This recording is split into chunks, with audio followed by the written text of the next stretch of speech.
The Democratic primary race for governor of New York is heating up between candidates Andrew Cuomo and Cynthia Nixon. And one of their biggest early priorities, securing the black vote. The New York Times recently published a piece dissecting the candidates' strategic moves to win over the black community in our state. And joining us now to talk about that is one of the article's co-authors, Jeffrey C. Mays. Jeff, welcome back to the program. Hey, thanks for having me. So Jeff, you and your co-author, Shane Goldmacher, persuasively argue that the two candidates are making a priority of the black vote, and they're doing it quick. Why the priority and why the rush? Well, we noticed the scene that was going on behind the scenes. There was a lot of movement, a lot of activity we heard from people.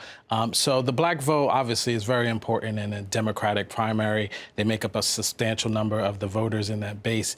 And both candidates see that they need to win that base very quickly. So the governor has traditionally had great support from the African-American community.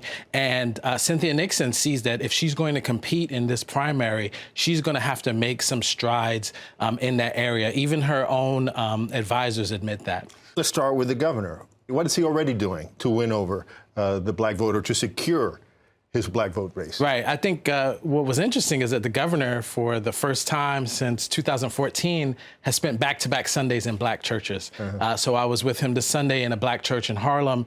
He was addressing the congregation, talking about his plans, talking about fixing NYCHA, talking about closing Rikers. So he's been doing a lot of outreach. His team has also been reaching out to influential black ministers across the city and asking them what are their issues, seeing how they could address their concerns.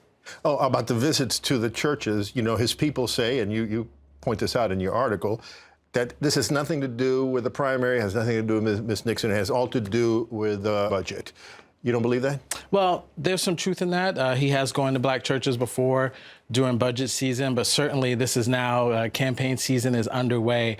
And the level of activity, when you talk to people in the black community, black pastors, other black leaders, they are being contacted regularly by the governor's people to discuss their issues and find out what their concerns are.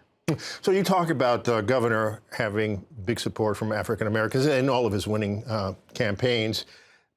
But there's some complexity to that, right? The relationship hasn't always been perfect. Right. I think back in 2002, the governor ran in the primary against Carl McCall.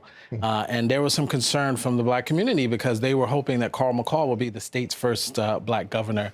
And so there was a little complicated issue there for a while. You know, obviously that was many years ago. Yeah. And the governor has since won back over many of those people. He has many strong supporters in the black community. We talked to Congressman Hakeem Jeffries, he's a big supporter. who noted the governor's accomplishments. So, you know, that rift seems to have been repaired. Yeah, but nevertheless, again, this is in your article. The Reverend Clinton Miller of the Brown Memorial Baptist Church in Brooklyn, he was one of the pastors that was approached by a Cuomo supporter to solicit an invitation for the governor to appear in his church. And he said no. Right. And he said no because he said the governor has not sufficiently addressed the concerns of the black community. What are some of those concerns? Well, one of the biggest concerns I keep hearing from black pastors specifically is about minority contracting. They want more minority and women to be getting some of these large state contracts, things like JFK Airport, LaGuardia Airport, the 2nd Avenue subway.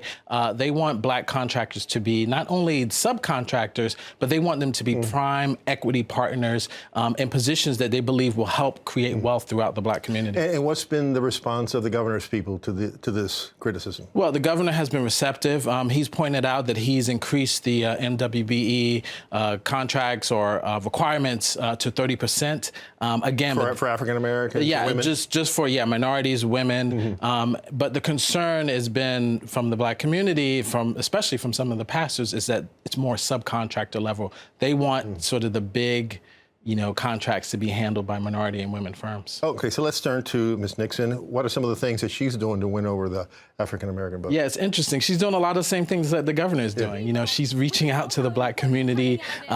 She reached out to Reverend Al Sharpton before she announced, and they are supposed to dine at Sylvia's, which is the famous Harlem soulful restaurant. Right. She reached out to another Harlem pastor, Reverend Walrond, who has a 10,000 member church in Central Harlem. She sat down with him and discussed announced, her plans to run, and then dropped by unannounced one Sunday. And then she also, before she announced, she called the Amsterdam News, let them know, this is a historically black newspaper, let them know that she was going to run, and then granted them her first interview. And one of her first speeches was in Brownsville, Brooklyn, right? Absolutely, yeah. She went to that community very specifically. It's no accident. There's been a lot of focus on Brownsville recently. In one of the first polls in the primary, Governor Cuomo gets 77% support from African Americans. She's got a big way to go to bridge that gap. Yes. Can she do it? I don't know if she can do it. I know that her advisors understand that if she has any chance in this race, that she's going to have to make some headway. Yesterday, Ms. Nixon was out in NYCHA in Brooklyn with the Brooklyn Borough President. Right. So she has certainly made it clear that she's going to try to tour compete through one of the vote. NYCHA buildings, as Governor Cuomo did a week ago or 2 weeks ago. Multiple times, yeah. Yeah. As we know, Ms. Nixon is a close friend and ally of Mayor Bill de Blasio. Yes. Mayor Bill de Blasio has big support in the African-American community in New York City.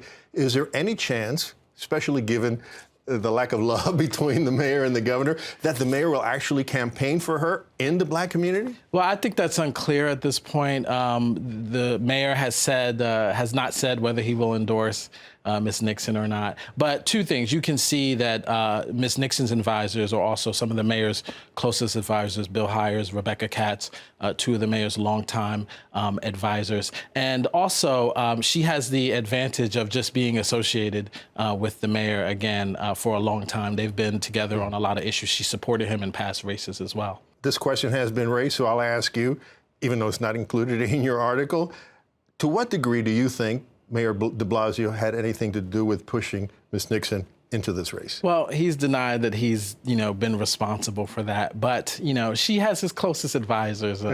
You have to think that there had to be at least some conversations going on. She's her own woman, and of course she's going to make her own decisions. But, the mayor and the governor have not been getting along. They've had a very long and nasty public feud. Mm-hmm. So, a lot of people were talking about whether there was a little push from the mayor for her to get into this race. So finally, when all is said and done, what are her chances, do you think? That remains to be seen. That's up to the electorate. But I still think that right now, the governor's people are taking this challenge very seriously. Mm. They've sprung into action. They've reached out across the city. They're shoring up their support in the black community, which has helped him win past elections. So they're taking this very serious, and it's going to be a very interesting primary. It sure will. Well, Jeff, thank you so much for joining us today. Thank you.